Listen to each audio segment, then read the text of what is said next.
दोस्तों स्वागत है आपका हमारे YouTube चैनल और Facebook पेज आज ही के दिन पर। दोस्तों आज के इस वीडियो में हम सल्तनत उस्मानिया के बारे में बात करेंगे। सल्तनत उस्मानिया यानी ऑटोमन एम्पायर की कहानी सिर्फ फतेह और ताकत की नहीं बल्कि सदियों तक कायम रहने वाले एक दौर की भी है। तुर्की के उस्मान प्रथम ने 1299 ईस्वी में इसकी बुनियाद रखी थी और ये सल्तनत 1922 तक करीब 623 साल तक चली, यानी 6 सदियों से भी ज्यादा। सबसे पहले उस्मान प्रथम ने अनातोलिया, जिसे एशिया माइनर भी कहा जाता है, तुर्की का एशियाई भाग है, अनातोलिया में एक छोटी सी बैलिक बनाई थी। धीरे धीरे तुर्की के कई कबीलों ने मिलकर एक बड़ी ताकत का रूप लिया। सल्तनत उस्मानिया ने 1453 में सुल्तान महमूद के जरिए बीजेंटाइन साम्राज्य को शिकस्त दी और उसकी राजधानी कॉन्स्टेंटिनोपल, जिसे आज इस्तांबुल के नाम से जाना जाता है, इस्तांबुल पर फतेह कर ली। इसके बाद सल्तनत ने बालकर से लेकर अरब, मिस्र, लीबिया, अफ्रीका के हिस्से और यूरोप के बड़े हिस्से तक अपना विस्तार कर लिया। सुल्तान सुलेमान अजीम के दौर में सल्तनत उस्मानिया सबसे ज्यादा फैली। सल्तनत उस्मानिया एक मल्टी कल्चरल एम्पायर थी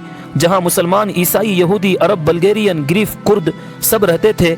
हर मजहब को अपनी आज़ादी दी गई थी, जैसे जीना, मरना, शादी, निकाह, खाने पीने और व्यापार के अपने नियम। सल्तनत में खास यूनिट सिस्टम था जिसे मिलेट कहा जाता था।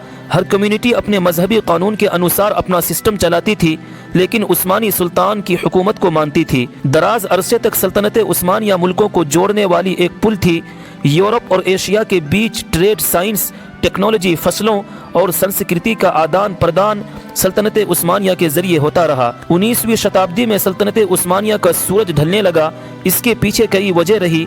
भीतरी कमजोरियां, बेहद दुरुस्त सियासी और सैन्य सिस्टम धीरे धीरे कमजोर पड़ने लगी। सुल्तान बदलते रहे, आर्मी में बगावत हुई, खास तौर पर जानिशरी कोर का टूट जाना। यूरोप में इंडस्ट्रियल रिवॉल्यूशन के चलते नई टेक्नोलॉजी और ताकत आ गई, मगर सल्तनत उस्मानिया पुरानी नीतियों पर कायम रहा। जहाज, रेल, मशीन ये सब पश्चिमी मुल्कों के पास थी और सल्तनत धीरे धीरे पिछड़ने लगी। रूस, ब्रिटेन, फ्रांस, ऑस्ट्रेलिया, इटली सबने सल्तनत उस्मानिया को टुकड़ों में बांटने का काम शुरू कर दिया। हर कोई मिडिल ईस्ट के स्ट्रेटेजिक इलाकों, तेल और ट्रेड रूट्स पर कब्जा चाहता था। बाल्कन, अरब, अर्मेनिया, यूनान आदि जगहों पर लोग अपने अपने मुल्क मांगने लगे। सल्तनत में कई बगावतें हुई, जैसे बाल्कन वॉर्स और अरब। आर्थिक तंगी, हाई टैक्स, ट्रेड में गिरावट, खेती में बर्बादी, जिसके कारण आम लोगों का हाल खराब हो चुका था।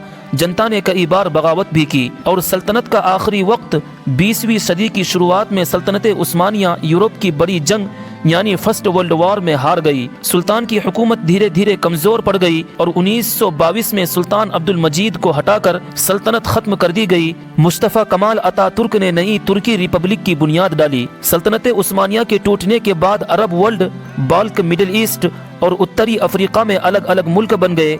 खिलाफत का दौर भी इसी के साथ साथ खत्म हो गया। सल्तनत उस्मानिया उस वक्त एक सुपर पावर थी जहां तिजारत, मजहब, साइंस, आर्ट और कल्चर का सबसे बेहतरीन समावेश था। सल्तनत के जवाल ने मिडिल ईस्ट, बाल्कन और पूरी दुनिया की राजनीति और मजहब पर गहरा असर डाला।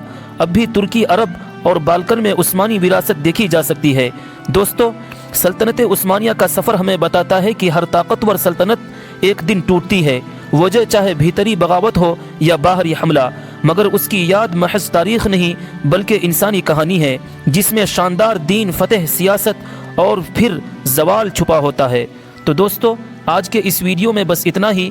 अगर वीडियो अच्छी लगी हो तो वीडियो को एक लाइक और शेयर ज़रूर कीजिए। अगर आप हमें फेसबुक पर सुन रहे हैं तो पेज को फॉलो करना ना भूलें और अगर यूट्यूब पर सुन रहे हैं तो चैनल को सब्सक्राइब ज़रूर करें। तो मिलते हैं एक और वीडियो के साथ, तब तक के लिए अपना ख्याल रखिए।